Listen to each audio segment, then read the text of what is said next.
Sebanyak 4 pemain didatangkan PSM Makassar pada bursa transfer Liga 1 musim 2022-2023. 4 pemain didatangkan PSM Makassar yaitu Gonansar Mandowen, 22 tahun, Danu Saputra, 24 tahun, Ahmad Rusadi, 19 tahun, dan Raka Okta Bernanda, 18 tahun.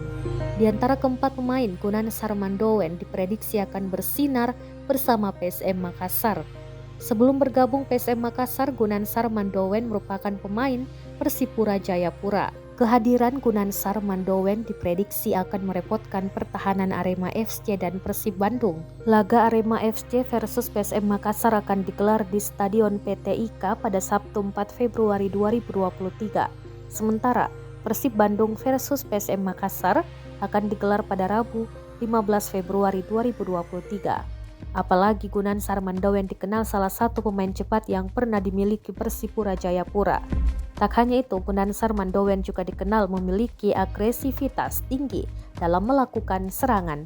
Sementara Arema FC dan Persib Bandung diketahui kerap sekali kewalahan menghadapi counter attack cepat dari para winger PSM Makassar.